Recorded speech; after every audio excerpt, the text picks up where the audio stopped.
केंद्रीय गृह मंत्रालयाने परवानगी विना आता पॅरामिलिटरी फोर्सना सोशल मीडिया वापरायला बंदी घातली आहे। बीएसएफ आणि सीआरपीएफच्या जवानांचे लागोपाठ व्हिडिओ समोर आल्यावर केंद्रीय गृह मंत्रालयाने आता या प्रकरणी सावध पवित्रा घेतलाय। ट्विटर, फेसबुक, व्हॉट्सॲप, इंस्टाग्राम आणि यूट्यूबचा यापुढे जवानांना परवानगी विना वापर करता येणार नाहीये।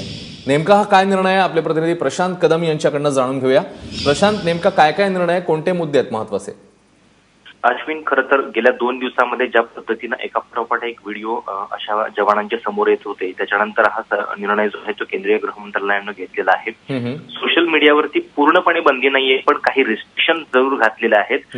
जवानांना त्यांच्या सर्व्हिस बद्दलच्या ज्या काही तक्रारी आहेत किंवा जे व्हिडिओ आहेत ते अपलोड करताना त्यांच्या वरिष्ठांची परवानगी घ्यावी लागणार आहे। अर्थात त्यांना त्यांचे पर्सनल मेसेज जे आहेत ते जरूर करता येणार आहेत, मात्र व्हिडिओ किंवा कुठला एखादा फोटो हा मात्र पेस्ट करता येणार नाहीये, कारण तो करण्याच्या आधी सर्व्हिस मधले जे त्यांचे वरिष्ठ अधिकारी आहेत त्यांची जरूर परवानगी घ्यावी लागेल। साहजिक आहे की जवळपास आपले 7 प्रकारचे पॅरामिलिटरी फोर्सेस आहेत आणि या 7ही पॅरामिलिटरी फोर्सेसना अशा पद्धतीचा आदेश जो आहे तो जारी करण्यात आलेला आहे।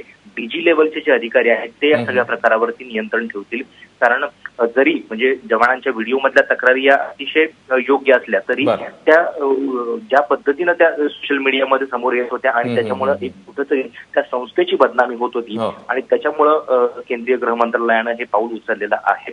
अर्थात हे पाऊल उचलताना आणखीन एक कारण देण्यात आलेलं आहे, किती खरं आहे हे माहिती नाहीये, पण जवान हे जे आहेत म्हणजे पॅरामिलिटरी फोर्सेस मध्ये जे वेगवेगळ्या पद्धतीचे अँबिशन्स किंवा प्रॅक्टिसेस होत असतात सराव अभ्यास, त्याचे देखील फोटो किंवा व्हिडिओ पोस्ट करत होते असा आरोप यावेळी लावण्यात आलेला आहे।